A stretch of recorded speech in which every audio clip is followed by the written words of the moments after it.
காங்கிரஸ் கட்சியின் மூத்த தலைவர்களுள் ஒருவர் காந்தி காமராஜ் தேசிய காங்கிரஸ் என்னும் கட்சியை நிறுவி காந்தி காமராஜர் ஆகியோரின் கொள்கைகளை மக்களிடையே வெகுவாக பரப்பிய காந்தியின் தொண்டர், காமராஜரின் கருத்தியல் வாரிசு, இலக்கிய செல்வர் ஐயா குமரியனந்தன் அவர்கள் காலமானார் என்கிற செய்தி மிகுந்த துயரம் அளிக்கிறது. தனது கடைசி மூச்சு வரையில் காந்தி காமராஜர் கொள்கைகளில் உறுதியாக பிடிப்போடு இருந்து பணியாற்றியவர். அண்மையிலே விடுதலை சிறுத்தைகள் கட்சி நடத்திய மது மற்றும் போதைப்பொருள் ஒழிப்பு மாநாட்டின் போது அந்த மாநாட்டை வாழ்த்தி 2 பக்க அளவில் வாழ்த்துச் செய்தி அனுப்பியிருந்தார். தொலைபேசியிலும் தொடர்பு கொண்டு அயல்நாட்டு மது வகைகளுக்கு மட்டுமல்ல, கல் உள்ளிட்ட அனைத்தையும் நான் எதிர்க்கக்கூடியவன், காந்தியின் உண்மையான தொண்டன் என்ற கருத்தை என்னிடத்தில் பதிவு செய்தவர். விடுதலை சிறுத்தைகளை தனிப்பட்ட முறையிலே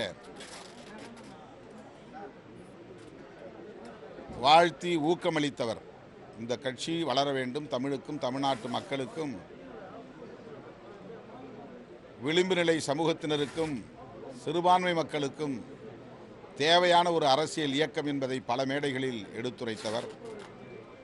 விடுதலை சிறுத்தைகள் கட்சியின் சார்பில் முதலாக அவருக்கு காமராஜர் கதிர் என்கிற விருதினை வழங்கி சிறப்பித்திருக்கிறோம்.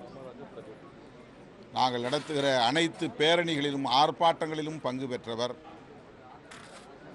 அடக்கி ஒடுக்கினால் இவர்கள் சிரித்து போவார்கள் என்று சில ஆதிக்க சக்திகள் இந்த உழைக்கும் மக்களின் மீது கொடூரமான ஒடுக்குமுறைகளை ஏவினார்கள். ஆனால் இவர்கள் சிரித்து போகவில்லை, சிறுத்தையாக உருமாறி சீறுகிறார்கள் என்று மேடைகளில் முழங்கியவர், எம்மை பாராட்டியவர். அத்தகைய ஒரு மகத்தான அரசியல் ஆளுமை இன்று நம்மிடையே இல்லை.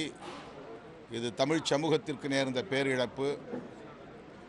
காந்தியின் கடைசி தொண்டர், காமராஜரின் கடைசி தொண்டர் காலமாகிவிட்டார் என்றுதான் சொல்ல வேண்டும். அந்த அளவுக்கு கொள்கை குன்றாக வாழ்ந்தவர் இன்றைக்கு நம்மிடையே இல்லை என்கிற துயரம் நம்மை வாட்டுகிறது.